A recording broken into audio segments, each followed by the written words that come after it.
नमस्कार दोस्तों।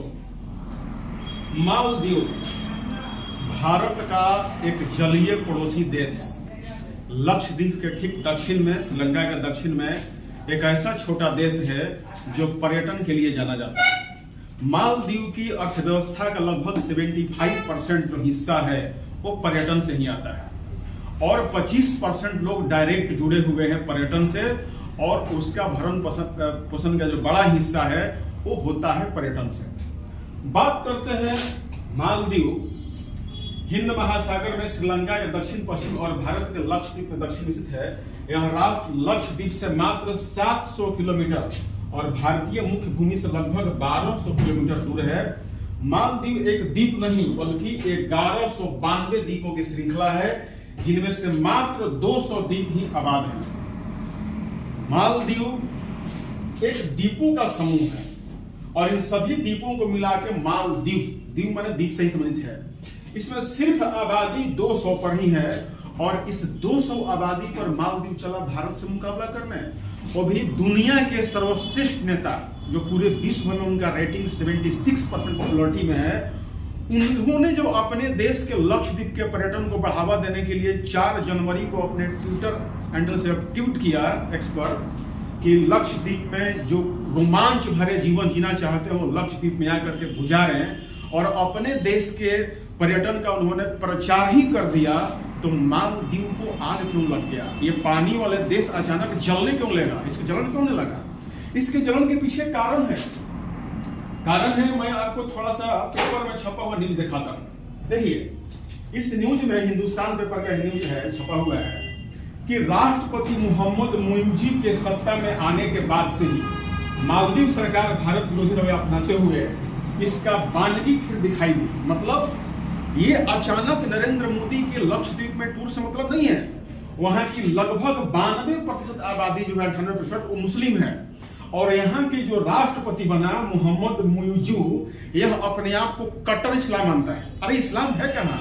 ये कहावत है कि जो नए नए लोग आते हैं नए नख को बार बार देखती है। ये वो देश है जो नया नया मुसलमान बना है।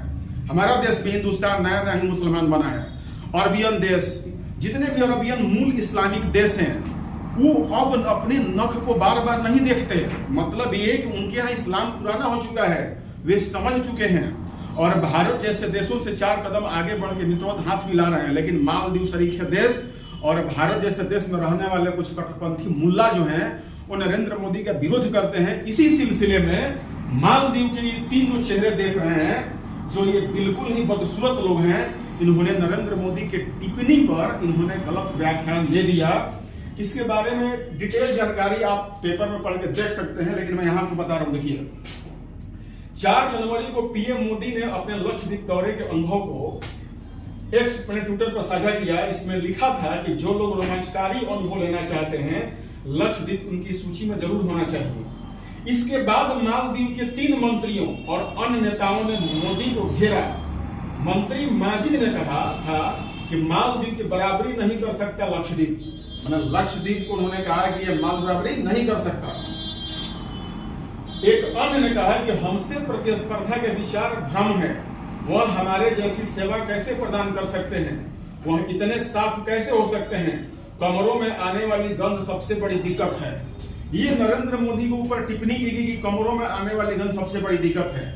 एक कहावत है कि थोथा चना बाजे घना, जिनकी औकात नहीं है भारत के सामने फुटबॉल के बराबर भी नहीं है।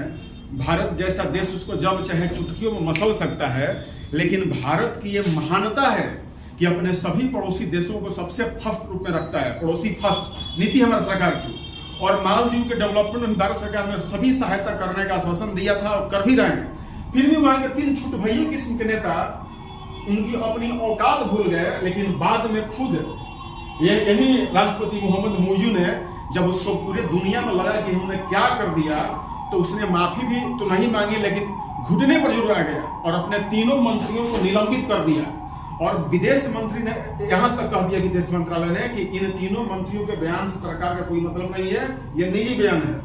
तो मतलब साफ है कि अभी मालदीव चर्चा में रहा है हमारे प्रधानमंत्री मोदी जी को लेकर तो चर्चा के बात यही था कि लक्षद्वीप के बारे में, पर्यटन के बारे में हमारे नरेंद्र मोदी खुद एक ब्रांड एम्बेसडर के रूप में वहां पर गए, समुद्र अंदर गोता भी लगाए और वहां अपनी फोटो भी खिंचवाए और एक्सपर्ट प्रेषित भी किया। और मालदीव को मिर्ची लग गई। अरे मिर्ची लगी तो समुद्र में घुस के बुझाओ ना प्यास, क्यों हमारे भारत से देश पर टिप्पणी कर रहे हो? तो यही मूल रीजन था। तो पूरी तरह जो पर्यटन पर मालदीव आधारित है, ऐसे देश को कभी भारत के साथ पंगा नहीं लेना चाहिए, लेकिन उसको तुरंत ही लग चुका कि भारत से पंगा लेना का मतलब है अपने आप को पूरी तरह बर्बाद कर लेना। आइए थोड़ा सा आपको हम कुछ पिक्चर दिखाते हैं नरेंद्र मोदी जी का। देखिए ये कैसे लक्षद्वीप के तट पर बैठे हुए हैं, और एक नहीं होता है कि कभी कोई घूमने जाता है तो बीच पर घूमने जाता है। रियल में हमारा लक्षद्वीप भी क्या है, चारों तरफ से समुद्रों में घिरा हुआ एक सुनहरा सुंदर ऐसा आइलैंड है जो प्रवाल आइलैंड है, प्रवाल भित्तियों से बना है। यहाँ मूंगे और प्रवाल की खूबसूरती देखने में बनती है। यहाँ किसको नहीं जाना चाहिए, बिल्कुल जाना चाहिए। मेरा मानना है, मैं भी ज्योग्राफर हूँ, भूगोल पढ़ाता रहा हूँ 16 साल से यूपीएससी का। अगर आपने भारत का भ्रमण कर लिया तो पूरे वर्ल्ड घूम लिया। क्या नहीं है हमारे यहाँ, सुंदर बीच है, ऊंची पहाड़ियां हैं, बर्फीली हमारे हिल स्टेशन है जहाँ पर हम लोग हिल स्टेशन भी बोलते हैं। रेगिस्तान के खूबसूरती से लेकर के और उपजाऊ मैदानी भाग और जंगली इलाके से लेकर सुंदर लंबी नदियां और हमारे इतने लंबे समुद्र तट, क्या नहीं है भारत में। अगर आपने भारत घूम लिया तो आपको कहीं जाने की जरूरत नहीं है। हमारे नरेंद्र मोदी भी इसी विचार को फर्स्ट में रखते हैं। उन्होंने इसी सिलसिले में कहा था कि जो विदेशों में होने वाली शादियां हैं भारत में किया कीजिए। मतलब कि हमारे देश का प्रधानमंत्री खुद आगे आकर देश के पर्यटन को बढ़ावा देना चाहता है, और ऐसे में कोई छोटे से देश अगर नरेंद्र मोदी के सामने खड़ा भी हो जाता है तो बौना क्या तिनका के समान ही दिखेगा। ये अच्छा ही हुआ कि मालदीव जल्दी ही घुटने पर आ गया और सभी माफिया मान ली, और इसका रिजल्ट मैं अभी आपको बताऊंगा। देखिए कितना सुंदर बीच है, ये उजला बीच लक्षद्वीप का है, जिसे एक बार लक्षद्वीप में आपको जरूर गुजारना चाहिए। ये हमारे दहाड़ते हुए प्रधानमंत्री या ये शांत विचार से प्रधानमंत्री जो रियल में आपको लक्षद्वीप जाने के लिए प्रेरणा देता है और आपको जाना चाहिए।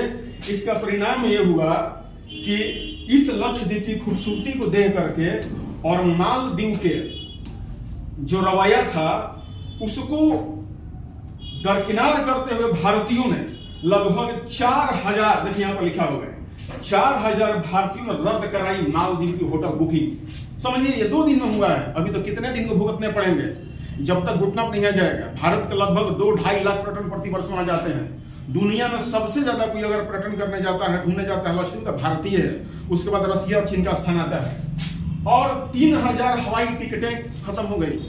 मालदीवियन एयरलाइंस को घाटा लगा, मालदीव के होटल घाटा लगा। भारत क्या हुआ, फायदा हुआ। जो लोग मालदीव जाना चाहते थे या नहीं भी चाहते थे वो लक्षद्वीप जरूर जा रहे हैं। लगभग 8 से 10 हजार टिकटें लक्षद्वीप के लिए बुक हो चुकी है, होटलें बुक हो चुके हैं। अब देखिए ये है हमारे भारतीय प्रधानमंत्री का कद। इसलिए मालदीव को मेरी यही सलाह है। यही देखिए मालदीव का ये पूरे आइलैंड्स हैं, जिन आइलैंड पर आबादी है उनका फोटो यहाँ पर दिखाया गया है।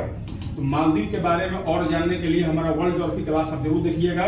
ये वर्ल्ड मैप पर मालदीव यहाँ दिखाया गया। देखिए भारत के ठीक लक्षद्वीप के नीचे इसको दिखाया गया है, सुदूर दक्षिण को दिखाया गया है। और यह जो मालदीव है खूबसूरती इसकी दिखाई पड़ती है, लेकिन हमारे लक्षद्वीप के सामने कुछ नहीं है। लक्षद्वीप का मतलब होता है लाख द्वीपों का समूह। 1 लाख द्वीपों का हमारा समूह है लक्षद्वीप। लेकिन ज्यों-ज्यों ग्लोबल वार्मिंग बढ़ा और समुद्र का जलस्तर बढ़ा तो बहुत से द्वीप डूब चुके हैं, और मात्र 33 से 35 ऐसे आइलैंड्स हैं जो अपनी खूबसूरती ले हुए आज भी बने हुए हैं। और लक्षद्वीप, हमारा लक्षद्वीप चमक उठा सिर्फ प्रधानमंत्री के एक भ्रमण और एक ट्वीट से। तो इसके साथ ही मैं कहना चाहूंगा कि लक्षद्वीप जैसे लोगों को, मालदीव जैसे देश के लोगों को औकात में रहनी चाहिए। भारत भारत है, बाबू बाप बाप होता है और बेटा नाती पोते ही होते हैं। तो इसके लिए धन्यवाद।